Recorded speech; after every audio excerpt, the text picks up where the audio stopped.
On your knees. Hands where I can see them. The words cut through the furnace air like a rifle shot. Officer Laura Hendricks, face red beneath mirrored glasses, stood with her Glock leveled at the temple of a man who hadn't moved an inch.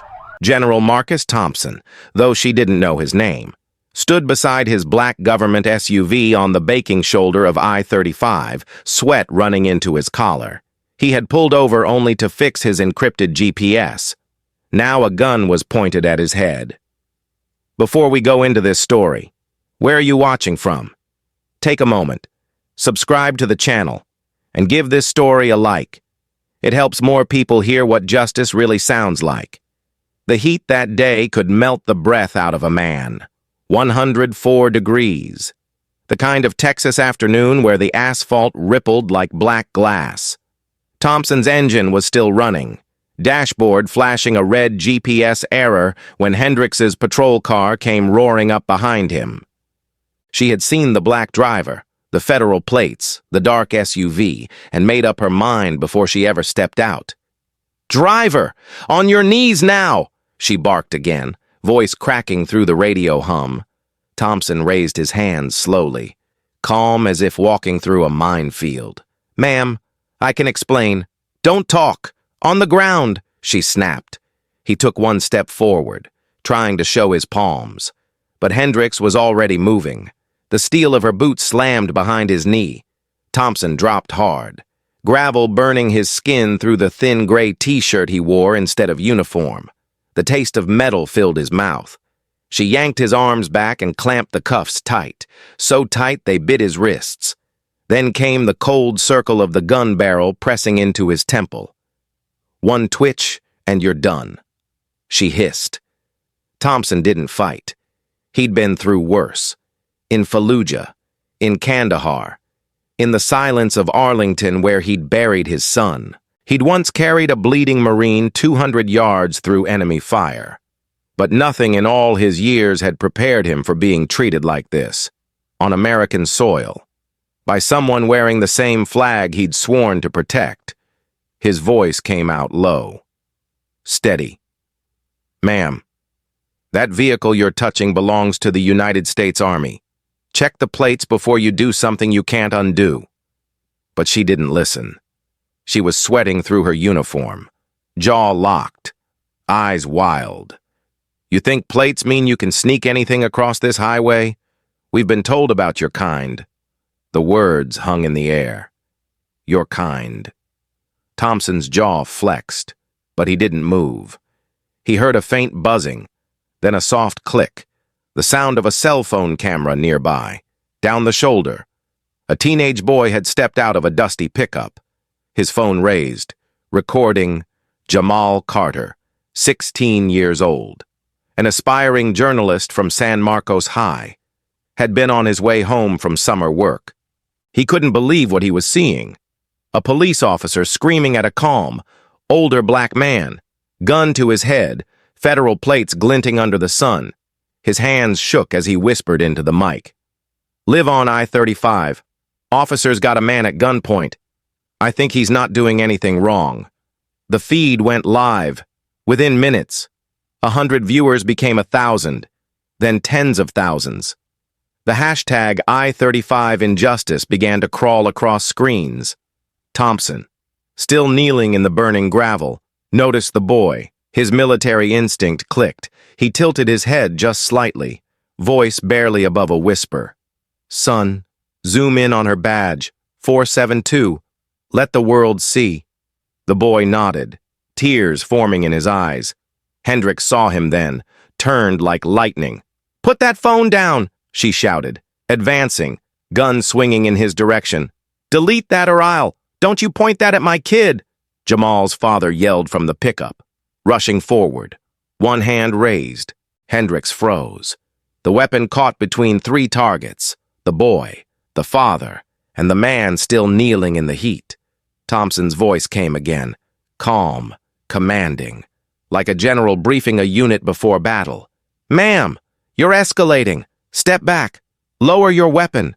For a second, it almost worked, but the panic in her eyes deepened. She'd been reported before, 5 times. buried each complaint under paperwork and favors. The last thing she could afford was another viral video. Not again, she thought. Not another camera. Her ex-husband had once recorded her rage during a fight. She'd never forgotten the humiliation of seeing herself like that. She shoved Thompson forward. His face hit the gravel, skin tearing open along his cheekbone.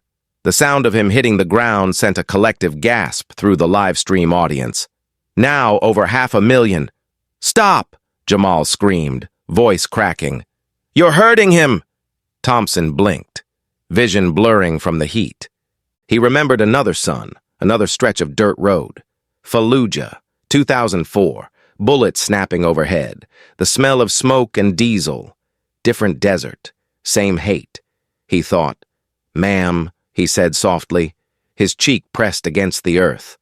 "I've led 40,000 soldiers. I've walked through worse than this, but you're about to do something you can't ever take back." Hendricks hesitated. For the first time, her hands trembled. The gun wavered. A radio crackled in her patrol car. "Unit 9-4, status check."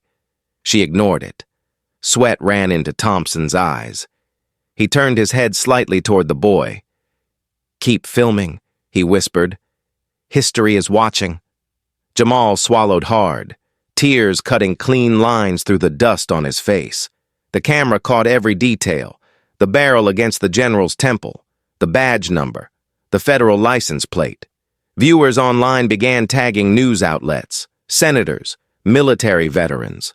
The story was out of her control now. Up the road, a siren wailed closer. A second patrol car. Deputy Carlos Ramirez stepped out, saw the scene, and froze. His face went white. He knew that plate number. He'd seen it on federal security bulletins. The black SUV assigned to General Marcus Thompson, the highest-ranking active black officer in the U.S. Army. "Laura!" he shouted, sprinting forward. "What the hell are you doing? That's a 4-star general!" Hendricks blinked, disoriented, as if the heat had finally cracked her mind.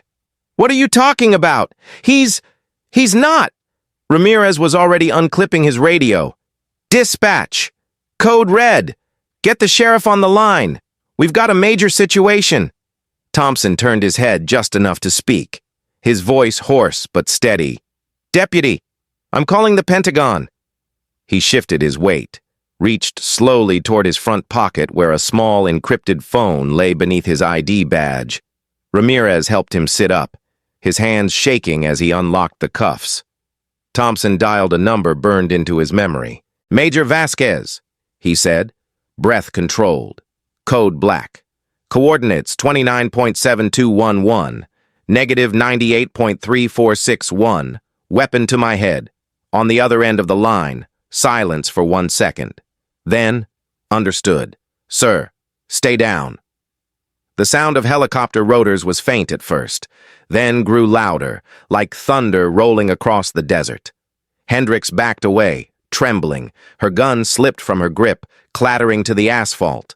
Dust swirled around her boots as black SUVs came over the horizon. For the first time in her career, Officer Laura Hendricks looked small, dwarfed by her own fear, her own choices, and in that moment, as the live stream crossed 1 million views and counting, General Marcus Thompson lifted his head from the ground, eyes calm, voice quiet enough for the microphone to catch. "Restraint," he said, "is still the most powerful weapon on Earth. Delete that video right now, kid, or I swear I'll shoot." Officer Laura Hendricks's voice sliced through the air, trembling between rage and fear. The pistol she'd just had against the general's head was now aimed at a 16-year-old boy holding a cracked phone. Jamal Carter didn't move.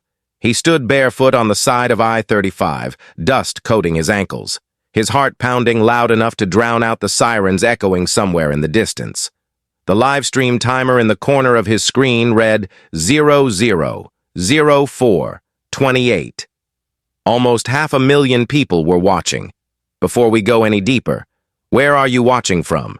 If this story moves you, subscribe and hit like. Because what happens next is what turned one small act of courage into a movement that shook an entire state. Jamal's hands trembled, but he kept the phone steady. "You're live, ma'am," he said softly. "Everyone's watching." Hendricks' breathing turned ragged. "Turn it off! Now!" she screamed. She lunged toward him, heavy boots crunching gravel. The gun stayed raised, her finger dangerously close to the trigger. Jamal stumbled backward, tripping on the edge of the pavement. His father, Darnell Carter, jumped from their truck and threw himself between them. "You touch my boy and you're finished," he shouted, spreading his arms wide. Thompson, still half-cuffed and bleeding from his cheek, spoke calmly through the chaos. "Jamal, keep filming. Focus on her badge. The truth needs witnesses." The boy's voice cracked. "I'm scared." "Sir, so am I," Thompson said, eyes steady. "But courage isn't the absence of fear. It's moving anyway." Hendricks' jaw tightened. "Stop talking to him," she snapped, then spun back toward Darnell. "You interfere. I'll arrest you both for obstruction." "Obstruction?" Darnell barked, laughing bitterly. "You're the one pointing a gun at an unarmed man on the side of the road." The livestream chat was exploding. Thousands of comments per second. "Who is this officer? That man looks like someone important. Zoom in on the plates," someone posted. "Call the army. He's a general." Screens across the country began lighting up with replays, reposts, and mirror streams inside her patrol car. Hendricks' radio crackled again. 9-4. "What's your status?" She ignored it. She could feel control slipping away. Every word she'd screamed, every shove, every second of that camera lens, burned into the internet forever. She yanked Thompson upright, rage shaking her. "Get up! I said get up!" He stumbled as she slammed him against the SUV, the sound of metal echoing across the highway. The crowd online could hear it. Clear, sharp, real. Blood streaked down his face, but he didn't resist. "Officer," he said quietly, "you're violating every rule of engagement. You think this ends here, but it doesn't. The world's watching you now." "Shut up!" she shouted, pushing him harder, in the back of her mind. A voice whispered something she'd spent years trying to silence. Her ex-husband's voice. "You're just like your father. Violent, bitter, and alone." She had hated that sentence more than anything.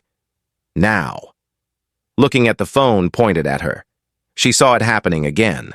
The loss of control, the shame, the proof. Thompson's calm made it worse. "Ma'am," he said, "I'm not your enemy." That was when she snapped. "Don't tell me who I am," she screamed, slamming the butt of her gun against the SUV beside his head. The camera caught it all. The flash of metal, the flinch, the blood.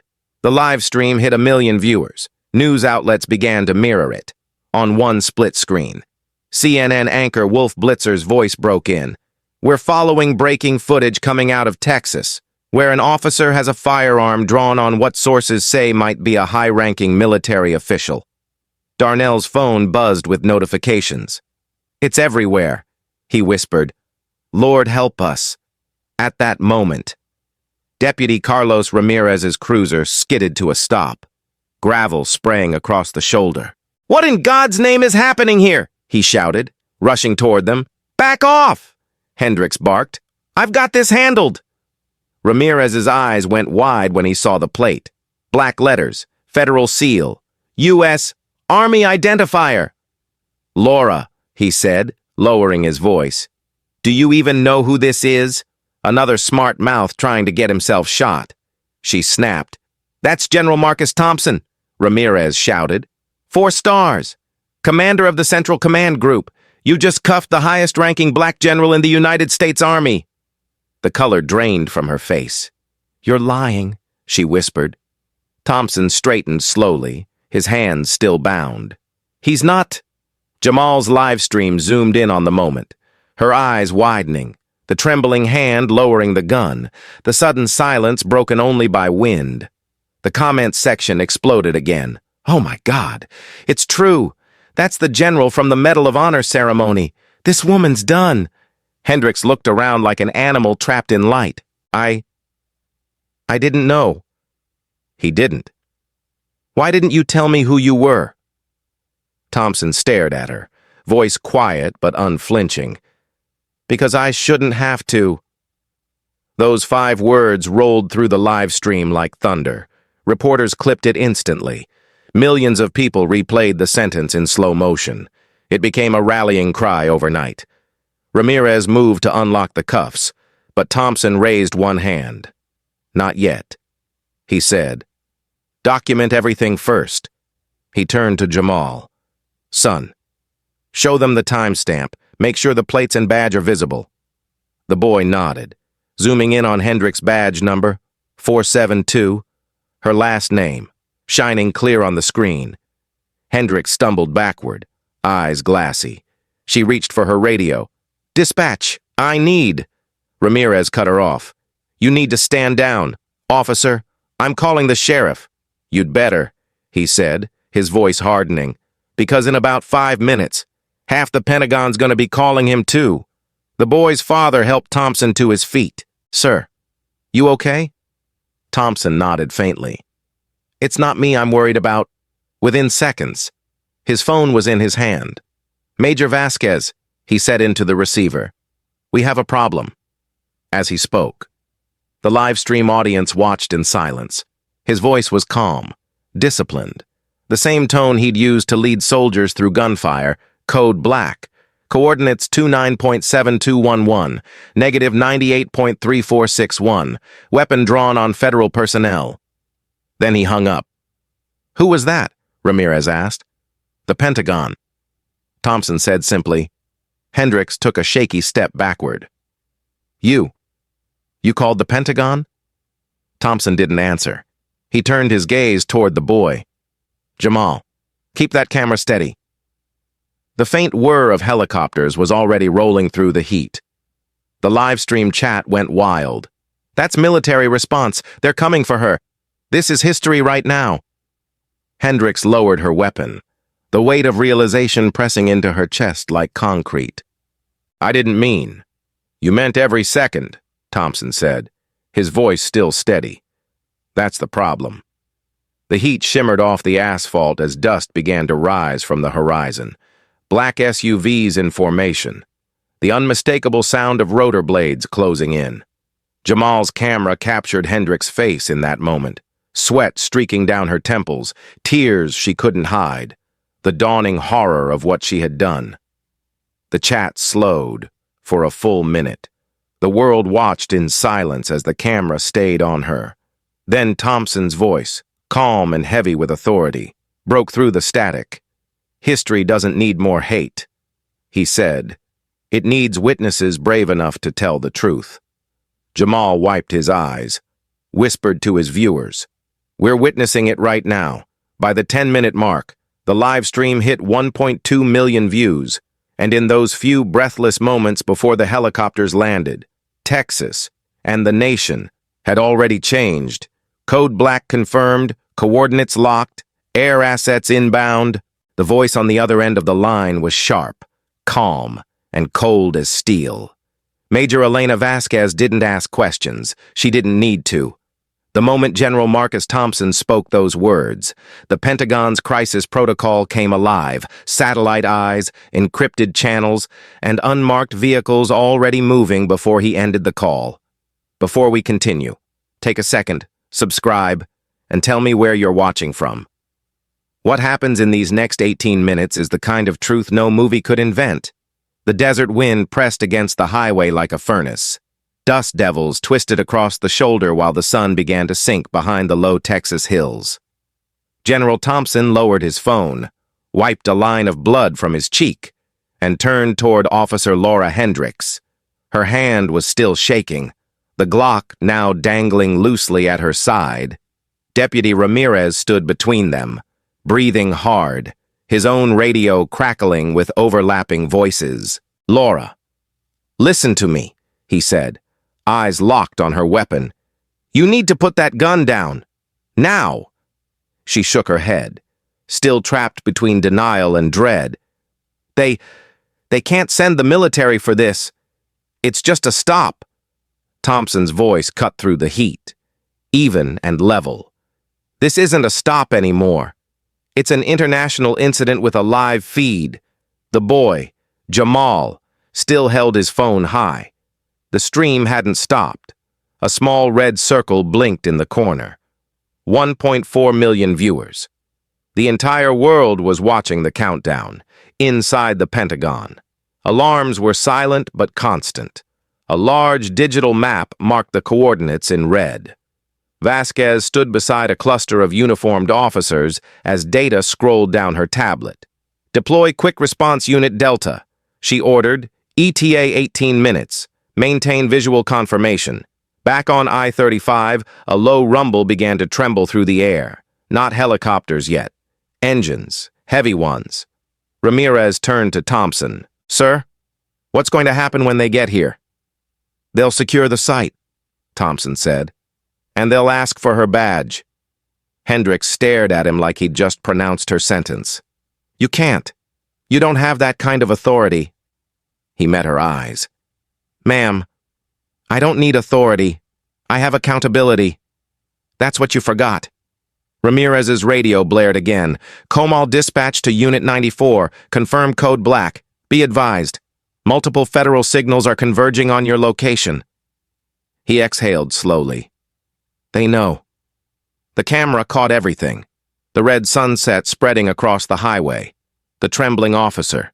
The general standing tall despite the blood on his face. The comment section had slowed to near silence, like the audience itself was holding its breath. Thompson looked toward the horizon. He could hear it now, the low, growing thunder of rotors slicing through dry air. The Blackhawks, right on time. 18 minutes. He murmured. Hendricks spun toward her patrol car, fumbling for the radio mic. "Dispatch, this is Officer Hendricks. Badge 472, I need immediate backup." The response came cold. Sheriff Harlan Brooks' voice, rough with age. "Laura, put the radio down." "Sheriff, I've got a..." "I said, put it down." A pause. "You're on your own. Officer Hendricks. The state can't shield you from this." Her lips trembled. "Sir, please." But the line went dead. That was when the first helicopter swept overhead, scattering dust and sand in a violent spiral. The roar drowned out everything. Jamal's phone shook with the wind, the screen flickering as viewers screamed in the chat. Ramirez covered his face. Hendricks crouched instinctively, hands over her ears. 3 unmarked black SUVs appeared from the northbound lane, tires screeching as they swerved to the shoulder in perfect formation. Doors flew open, and soldiers in tactical gear stepped out, silent, precise, deliberate. A tall black woman in a crisp combat uniform approached, hair pulled tight, expression carved in stone. Colonel Victoria Lang. Her boots crunched the gravel as she strode past the boy, past Ramirez, and stopped in front of Thompson. She saluted. "Sir." Thompson nodded faintly. "Colonel." She turned to Hendricks. "Officer Laura Hendricks, Comal County Sheriff's Department." Hendricks' mouth opened, but no words came. Lang's tone was cold enough to stop the wind. "You are relieved of duty. Effective immediately." She extended her hand. "Badge and weapon." Hendricks froze. I didn't know who he was." Lang didn't blink. "That's the point." Ramirez stepped forward, gently taking the gun from Hendricks' limp hand. "Do what she says. Laura." The colonel's team moved like shadows, securing the perimeter, blocking traffic from both directions, documenting everything. One soldier set up a portable satellite transmitter. Another collected the live stream metadata directly from Jamal's phone, tagging the footage as federal evidence. The helicopters circled lower, kicking up waves of dust. Onlookers miles away were already pulling over, filming the scene as if history itself had landed on the side of the highway. Lang glanced back at Thompson. "Medical support's 2 minutes out. Sir, do you require evacuation?" He shook his head. "I'm fine, but she needs to stay right here." Lang looked to her team. "Understood." Then she leaned closer, voice dropping so only he could hear. "Sir," Washington's lit up. "The Secretary of Defense wants a full report within the hour. Tell him I'll call in 20, Thompson said. "Right now. I need her to understand what she almost did." He took a slow step toward Hendricks. The soldiers didn't interfere. The wind had stilled. The only sound was the faint hum of the choppers holding position above them. "Officer Hendricks," he said quietly, "you put a gun to the head of a man who spent 40 years protecting this country. You saw my skin before you saw my humanity, and you almost ended your career, your freedom, and your life because of it." Her eyes were wet now, red around the edges. "I made a mistake." He nodded once. "We all do. The difference is how we repair it." She looked at the soldiers around her, their faces hidden behind dark visors. She could see her reflection, small, broken, surrounded. Lang's voice came again, sharp as a command. "Officer, you are being detained for assault on a federal officer pending full investigation. Any attempt to flee will be considered obstruction." Hendricks' knees gave out. She dropped onto the gravel, hands limp at her sides. "Please," she whispered. I just lost control." Thompson stared down at her, silent for a long moment. The pain in his cheek pulsed with every heartbeat, but his voice stayed calm. "Control," he said, "isn't something you lose. It's something you give away." The words settled over the highway like judgment. Ramirez swallowed hard, then looked at the boy. "Jamal, you can stop filming now." Jamal shook his head. "No, sir. The world still needs to see the ending." Lang gave a short nod. "Let him finish." Thompson closed his eyes for a brief second. The heat, the helicopters, the chaos. It all blurred into one long exhale. He thought of Fallujah again, of the screaming, the dust. The moment he pulled a young man named Ryan Hendricks out from under a collapsed wall. The irony stung. When he opened his eyes, Lang was holding out an iPad, its screen glowing under the harsh light. "Sir," she said quietly, "we found something you'll want to see." The feed showed an old military photo. Fallujah, 2004. In it, a younger Marcus Thompson carried a wounded Marine out of smoke and rubble. The Marine's name tag read Hendricks. Thompson's breath caught. Ryan Hendricks. Lang nodded. "Her brother." Thompson turned slowly toward the trembling officer on the ground. "You have a brother named Ryan?" She nodded weakly. He's been in rehab for years. He never told me much about that day." Lang lowered the iPad. He said the man who carried him was a hero. Now you know his name, for the first time since it began. The live stream fell silent. No comments, no chatter. Just the sound of the wind and one woman's quiet sobs. Thompson looked toward Jamal's phone one last time. "End it," he said softly. "We've shown enough." And as the camera cut to black, the world took its first breath in 18 minutes. The wind carried the taste of sand and burnt rubber across the highway as the last helicopter settled behind the SUVs. The chaos had thinned into a tense, echoing silence. Colonel Victoria Lang, composed, deliberate, stepped toward the general with the bearing of someone who had done this before, extracted truth from wreckage. The soldiers fanned out with precision, each movement rehearsed down to the breath. Hendricks sat slumped against her patrol car, wrists bound, face pale under the unforgiving light. The dust stuck to her tears, tracing lines down the skin of a woman who no longer recognized herself. "Before we move deeper, pause for a second. Where are you watching from? Hit subscribe. Give this story a like. And remember, what happens next shows how truth can strike harder than any weapon." Lang handed Thompson a canteen and a folded cloth. "Sir, your vitals?" she asked. "I'm fine," he said quietly, wiping the blood from his cheek. The wound's not what matters. She nodded once. Her eyes shifted toward Hendricks. Then let's address what does. The colonel signaled to one of her aides, who approached carrying an iPad sealed in a black case. She entered a code, then placed it on the hood of the SUV. We pulled this from the Department of Defense archive.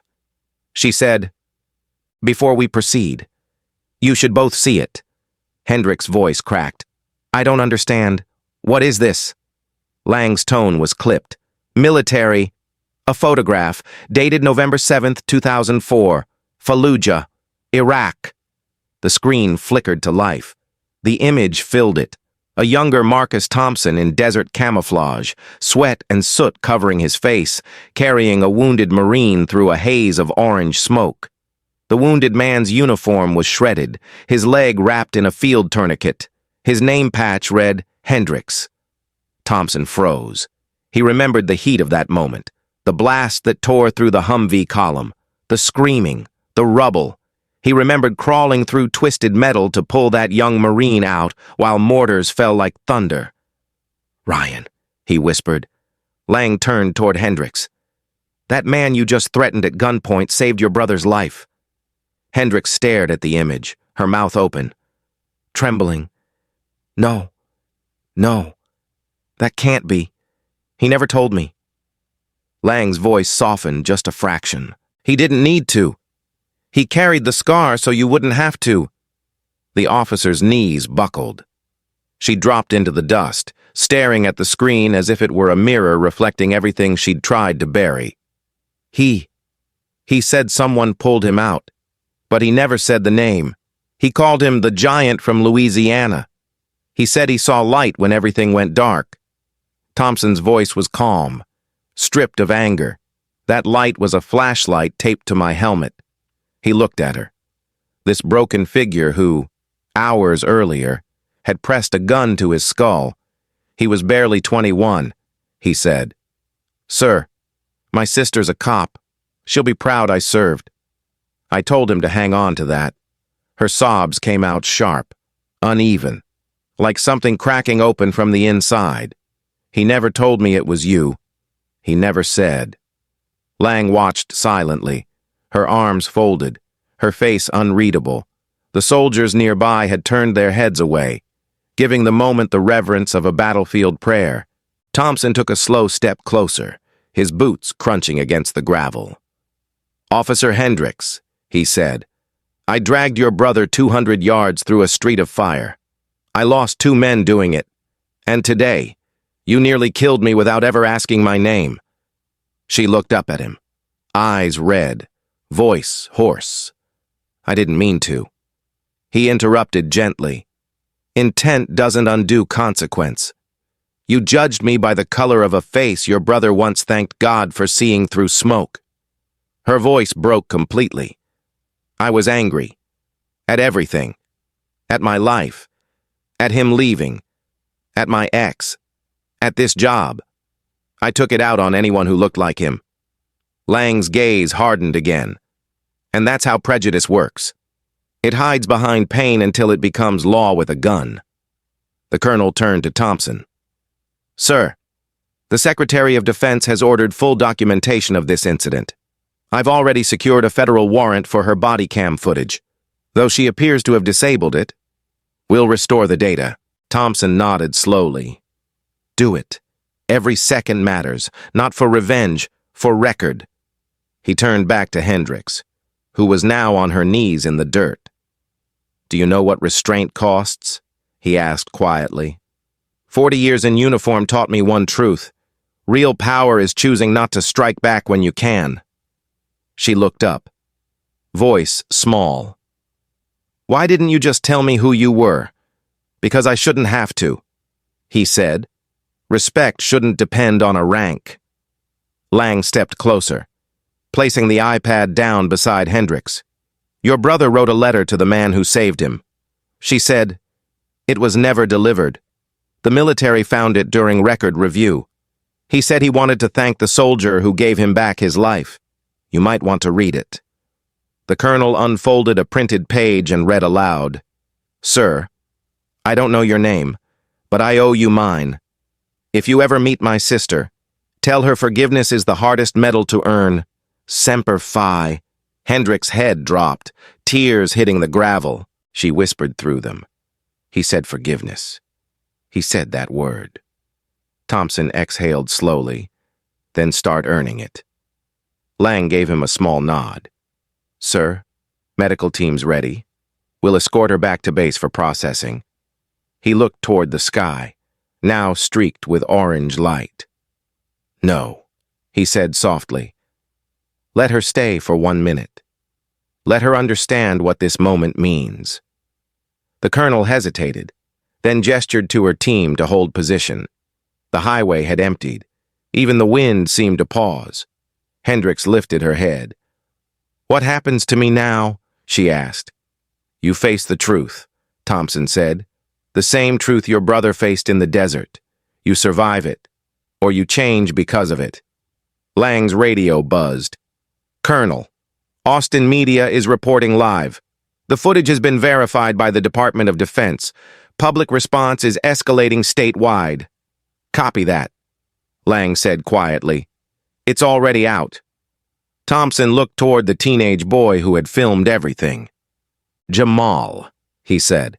Thank you for being brave. Jamal lowered the camera. Still shaking.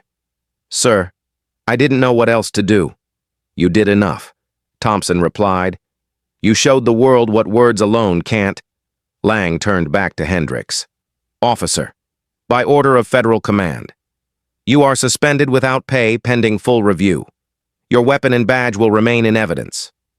Hendricks didn't protest. Her voice was almost gone. Please tell my daughter. Tell her I'm sorry. Thompson's tone softened just slightly. Tell her yourself. But don't ask her to forgive you until you forgive yourself. Lang placed a hand on the general's shoulder. We need to move. Sir. He nodded. I know. As the soldiers led Hendricks toward the transport vehicle, she turned back one last time. The setting sun caught the tear-streaked dust on her face, turning it to gold. You saved my brother, she said quietly, and I almost destroyed everything he believed in. Thompson held her gaze. Then don't waste the life he fought to give you. The engines roared to life again. The helicopters lifted, scattering the last of the dust. Jamal's camera caught the moment the convoy rolled away, an image that would replay across the nation before nightfall. A humbled officer, a scarred general, and the silence between them where forgiveness had begun to take shape. As the sky dimmed, Colonel Lang's voice came over the radio. All units clear, incident secured, and in that fading light, General Marcus Thompson whispered to himself, Some battles you win by not firing a shot.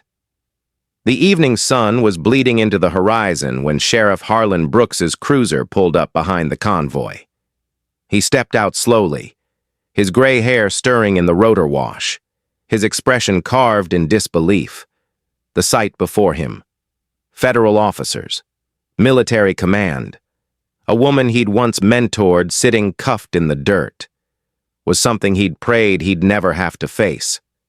Brooks was old school. A Vietnam veteran who'd spent 40 years wearing the badge. But even he knew there were moments when duty meant breaking your own heart. Before I continue, take a moment. Tell me where you're watching from. Subscribe. And give this story a like. What happens here is what justice looks like when it hurts. Colonel Lang briefed him in clipped sentences. Officer Laura Hendricks drew her weapon on a federal officer. The victim is General Marcus Thompson.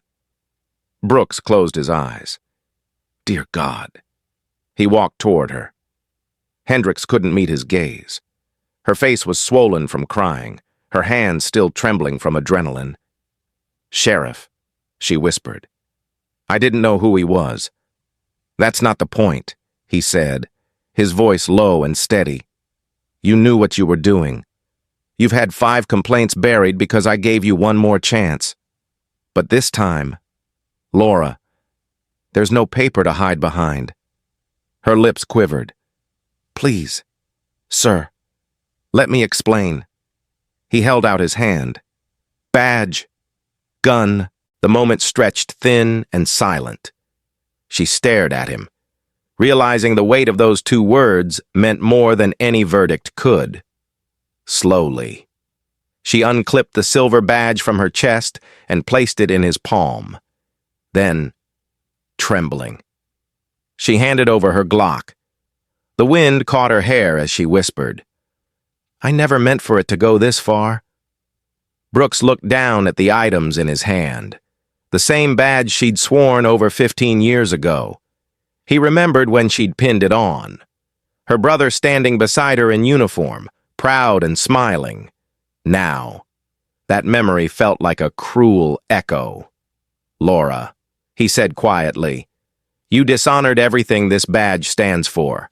She turned her head toward Thompson, who stood with Lang a few feet away. "I'm sorry," she said softly. "For everything." Thompson's eyes met hers. "It's not me you need to apologize to. It's the country you swore to serve." As the sun dipped below the ridge, red and orange light cut across the road, throwing long shadows. Lang stepped forward. "Sheriff Brooks, federal custody will take her from here." He nodded slowly, voice rough. "Let me do it myself." He approached Hendricks with a weariness that seemed to age him 10 years in a minute. "Turn around," he said. She obeyed. The cuffs clicked shut again, not with anger this time, but with finality. From the far side of the road, Jamal Carter still streamed everything. The live stream had passed 10 million views. News anchors were already narrating the moment across America. Live images show Officer Laura Hendricks being taken into custody. One voice said over the footage, "The man she detained earlier has been confirmed as General Marcus Thompson, the first black four-star general in U.S. Army history, inside a classroom 50 miles away." 14-year-old Sienna Hendricks watched the same footage on a cracked tablet. Students gathered around her desk, whispering. One girl gasped when she recognized the officer on screen. "Sienna, isn't that your mom?" Sienna didn't answer. Her eyes were wide, glassy, unblinking. The moment her mother's face appeared, tear-streaked, handcuffed, something inside her shattered. She pulled out her phone and typed a single message. "I saw it all. You're not my mom." Then she turned off the screen and left the classroom without a word. Back on the highway. Hendricks' phone buzzed in her pocket. Brooks pulled it out and glanced at the message before slipping it quietly into an evidence bag. He didn't have the heart to read it to her. "Sheriff," Lang said, "we'll take it from here." But Brooks shook his head. "I'll drive her myself." Lang studied him for a long moment, then nodded. "Understood. But the transfer will happen under federal record." As Brooks guided Hendricks toward the cruiser, Thompson spoke softly behind him. "Sheriff, it takes courage to fire your own." Brooks stopped, his shoulders heavy. "No, General, it takes shame. Courage would have been stopping this years ago." He opened the back door, motioned for her to get in. Hendricks hesitated, eyes full of defeat. "Sheriff, what's going to happen to me?" He sighed. "That's up to people higher than me now." As the car door closed, the journalist's drones began circling overhead. The live stream shifted from Jamal's phone to professional feeds. Helicopter footage showed the convoy of black SUVs, the sheriff's car pulling away, and the military transport truck behind it. The caption on every channel read, "Texas officer arrested after aiming gun at four-star general inside the car." The air felt heavy. Hendricks stared at her reflection in the reinforced glass divider. "He saved my brother," she whispered to herself, "and I aimed a gun at him."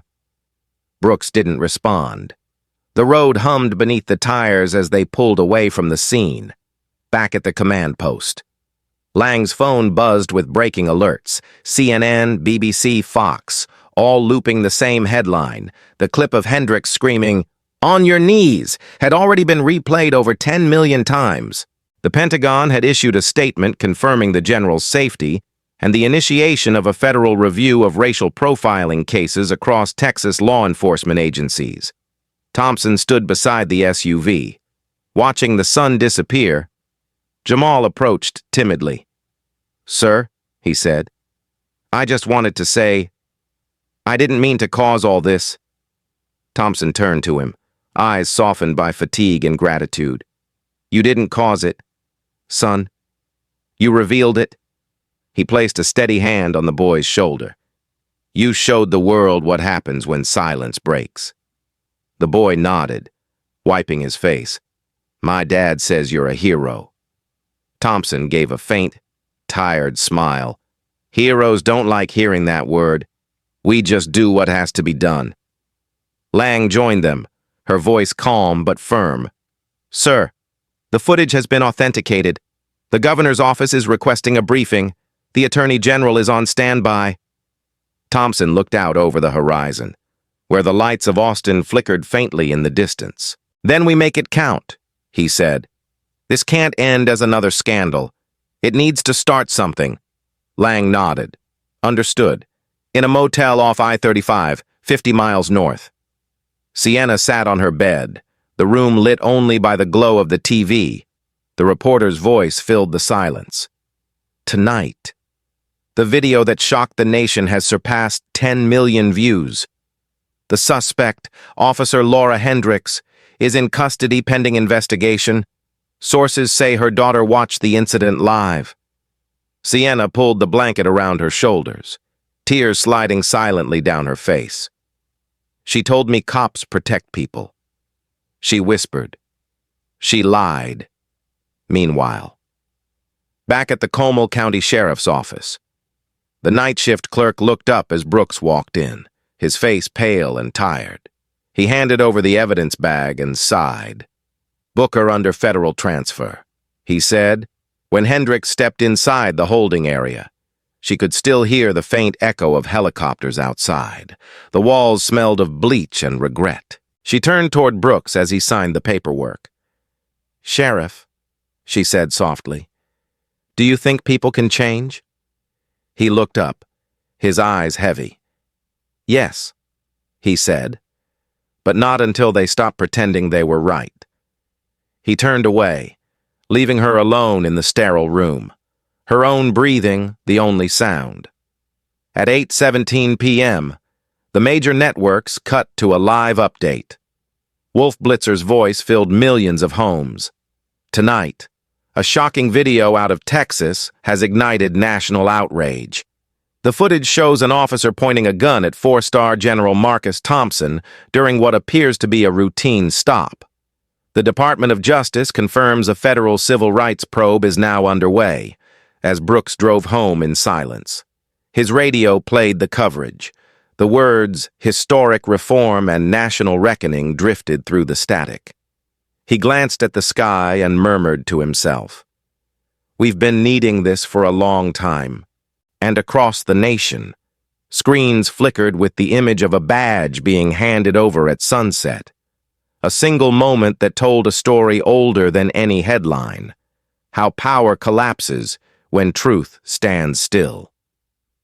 The sun had barely risen over Austin when the first crowd gathered on the Capitol steps.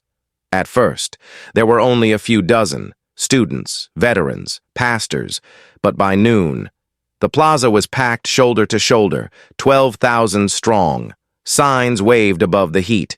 One phone saved a life, no badge above the law. Justice for all.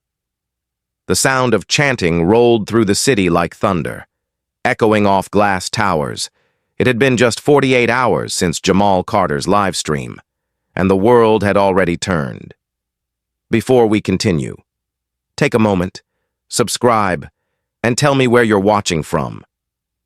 This part of the story isn't about punishment. It's about what came next. How an entire state looked in the mirror and finally decided to change. Inside a marble courtroom downtown, attorneys from the Department of Justice unsealed 5 buried files from Comal County. Each one carried the same signature, Officer Laura Hendricks. Each name inside belonged to a person of color. False arrests, unlawful searches, charges dropped quietly after settlements that never reached the news. The total payout ordered by the court that morning, $750,000 in damages. When the verdict was read, Hendricks's attorney didn't even argue. She just lowered her head. The sound of reporters scribbling filled the silence. Meanwhile, in Washington, General Marcus Thompson sat before a Senate subcommittee, his uniform pressed, his face solemn. Racism in uniform. He told them, "Isn't a local issue. It's a national wound. You can't heal it with statements. You heal it with structure." Behind him, footage from I-35 played silently on a screen. Hendricks' voice, screaming orders, trembling with rage, was now a symbol of what unchecked power could become. Thompson didn't look away. He wanted every senator to see it, to feel it, to remember it. Back in Texas, the protests kept growing. Police officers knelt beside citizens, joining in prayer. Veterans saluted Thompson's name on signs, calling him a man who fought twice, once overseas and once at home. Jamal Carter stood on the front steps with a bullhorn too big for his hands, voice cracking with passion. "One phone saved a life. One video changed a state," he shouted. "If they can stop a general, they can stop any of us, but not if we keep the cameras rolling." The crowd roared in answer. Reporters captured the moment when Thompson himself appeared at the rally. He didn't take the microphone. He simply walked through the crowd, shaking hands, nodding, thanking people for standing up. Cameras followed him as he met Jamal and pulled the boy into a quiet embrace. "You did more with one phone than some do with 40 years of power." He said, "Keep that fire." That same week, the governor of Texas signed an emergency order. Every law enforcement agency in the state, over 15,000 officers, would be required to wear body cameras 24 hours a day, with footage stored on federal servers immune to local deletion. Training on racial bias and de-escalation became mandatory for all recruits and active officers. It was the fastest piece of police legislation in the state's history, and it bore a name written in bold ink: the Marcus Thompson Act. The general refused interviews for several days. When he finally spoke to the press, it was brief. "We don't need statues," he said. "We need systems that don't forget." Laura Hendricks, meanwhile, faced her own reckoning. Her trial was quiet, handled in federal court. She pleaded guilty to civil rights violations and misuse of authority. The sentence was symbolic. 5 years probation, mandatory rehabilitation, loss of her pension. But the real punishment was public. The name Hendricks had become shorthand for arrogance and bias. Her badge number a warning. Outside the courthouse, a small group held signs that read, "Forgive, but don't forget," after her sentencing. Hendricks entered a rehabilitation program in San Antonio. For a while, she stayed sober, attended counseling, tried to write letters to her daughter. But the guilt was heavier than the discipline. 3 months in, she walked out of the program and vanished for a week when she was found. She was sitting alone in her truck behind an old Shell station. Empty bottles on the passenger seat. No violence, no resistance, just exhaustion.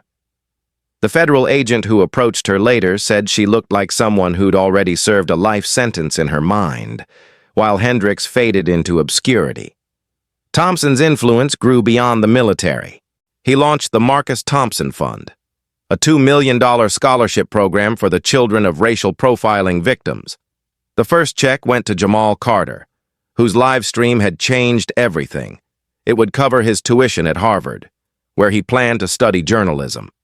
When Thompson handed the scholarship certificate to him at a small ceremony, the cameras flashed, but Thompson didn't smile. He said only, "Use this to speak truth where silence still lives." The story reached beyond Texas. Universities debated the meaning of restraint in leadership classes. Churches used the footage as a sermon on justice and humility. Even the Pentagon released a training film titled Code Black, Lessons from I-35, mandatory for every new recruit across the nation. The phrase "zoom in on her badge" became a metaphor for accountability, a reminder that power must always be watched. 6 months after the incident, Austin unveiled a bronze plaque at the state capitol. It didn't show faces or ranks. It bore only 2 sentences. Restraint is the ultimate weapon. One phone call can end a system that night. As the city lights glowed against the Texas sky, Thompson stood at his hotel window overlooking the crowd below. The chants had quieted, replaced by soft music and candlelight. For the first time in months, he felt still. In his hand was a letter from Jamal, typed in neat black font. "You said courage is doing what must be done. I just wanted to thank you for teaching me that courage can also mean staying calm." He folded it carefully, placed it beside his Medal of Honor case, and turned off the light. Outside, the street still echoed faintly with his own words spoken months before. Words now etched into law and memory alike. Restraint is the ultimate weapon. 6 months after the Texas sunset that changed her life, Officer Laura Hendricks mopped the cracked tiles of a gas station off I-35, the same highway where everything ended. The Shell logo above the pumps flickered weakly, one bulb short, casting a pale light over the rusted pickup she now lived in. Her uniform was gone. Her blue shirt had faded to gray. She worked nights for minimum wage, sweeping cigarette butts and refilling windshield fluid, invisible to the travelers rushing past. Every time a patrol car passed on the highway, her shoulders tensed out of habit. The badge she once wore had been replaced by a plastic name tag that read simply Laura. Before we finish this story, pause for a moment. Tell me where you're watching from, and if this journey moved you. Subscribe and give it a like, because what happens next isn't about punishment, it's about grace. A low hum of tires broke the quiet. A sleek black SUV pulled up to pump 3. Hendricks barely glanced up, pushing her mop along the concrete. The driver stepped out slowly, tall, broad-shouldered, posture familiar. He wore a plain shirt and dark slacks, nothing flashy, but the calm in his presence made her look twice. When the driver turned toward the light, her breath caught. General Marcus Thompson. For a moment, neither spoke. The air between them was heavy with everything that had gone unsaid. Heat, shame, memory, forgiveness waiting in the wings. Thompson unscrewed the gas cap, inserted the nozzle, and glanced toward her. "Evening," he said, voice steady. Her throat tightened. "Sir." She couldn't finish. Her hands shook so badly that the mop clattered to the ground. "I didn't know you'd be here." He finished gently. "Neither did I. Just passing through." She swallowed hard, stepping closer but keeping distance. "I heard about your fund," she said. "The scholarships. Jamal Carter, right? He's going to Harvard." Thompson nodded once. He earned it. For a long while. There was only the sound of the pump clicking and the faint hum of the neon sign. Hendricks stared at the ground, words tumbling out. "I ruined everything. My job, my daughter, my name. I don't sleep anymore. I still hear myself shouting. I see your face in the gravel. I'm sorry, sir. I'm so sorry." He looked at her for a long moment, eyes quiet but not cold. "I forgave you on I-35, he said softly, long before the lawyers, before the cameras. But forgiveness isn't the same as forgetting. You still have work to do." Tears welled in her eyes. "I don't know how to start. Start with truth," he said. "Tell your daughter. Tell her everything." She nodded weakly. "She won't talk to me." "Then write." He said, "You owe her the truth, not your defense." Her lips trembled. She used to say I was the bravest woman she knew. Now she tells people I'm dead. Thompson's gaze softened. Then give her a reason to bring you back. He reached into his pocket and pulled out a folded envelope. Worn at the edges. Your brother Ryan wrote me last month. He said, he's in recovery. He asked me to give you this. Her hands shook as she opened it. The handwriting was shaky but clear. Laura, you once told me there are two kinds of battles, the ones you win with bullets and the ones you win with honesty. I lost mine for years, but I'm fighting again. It's your turn now. Forgive yourself, sis. You're the only one still holding the trigger. She pressed the letter to her chest, sobbing quietly. I don't deserve that. No one does, Thompson said. That's why it's called forgiveness. He looked out toward the highway. The air was cooler now, a soft autumn breeze replacing the furnace heat of that July afternoon. Do you remember what I told you that day? She nodded faintly. That restraint is the ultimate weapon. He smiled just slightly. And it still is. You couldn't control your anger then? Now, maybe you can learn to control your peace.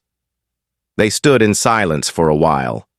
Hendricks wiped her eyes, managing a small, broken laugh. I mop floors now. Sir, that's my peace. He looked at her mop lying nearby. Then keep the floors clean, he said gently.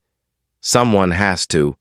When the pump clicked off, Thompson replaced the nozzle and closed the gas cap. Take care of yourself. Officer Hendricks. She flinched at the title. I'm not that anymore. You're still responsible for the badge you wore, he replied.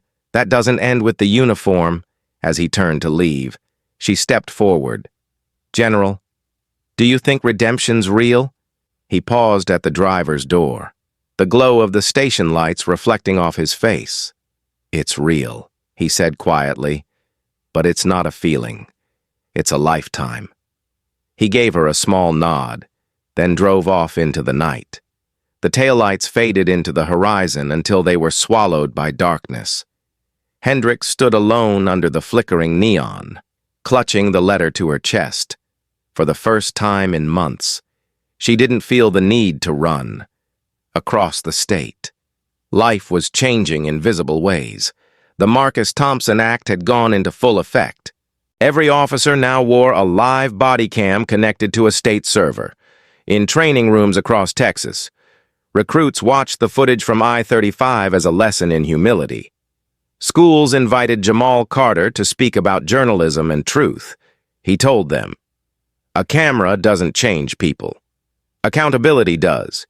His Harvard scholarship became the first of 40 awarded that year. At the Pentagon, Thompson received the Presidential Medal of Freedom in a quiet ceremony. No parade, no headlines, just applause and a single line from the president. Some men fight wars abroad, others stop them from starting at home. Thompson bowed his head but said nothing. That evening, he stood on his hotel balcony overlooking Austin. The skyline shimmered gold against the fading dusk. On his phone, a notification appeared, an email from Sienna Hendricks. General Thompson, I saw the video of you forgiving my mother. Thank you for giving her another chance. I think I will too. He read it twice, then smiled softly to himself. Outside, the wind carried faint echoes of the protest songs that had once filled those same streets. And somewhere in the rhythm of that night, between the hum of the freeway and the glow of distant city lights, the story of I-35 settled into memory. Not as a tragedy, but as a turning point. Because in the end, it wasn't the gun, the badge, or the rank that changed Texas. It was restraint. It was truth. And it was one quiet act of forgiveness on a highway that had burned hot enough to forge a better world. Thank you for watching this story. If it moved you, please subscribe, leave a like, and share it so more people can hear stories that remind us what justice, courage, and forgiveness truly mean.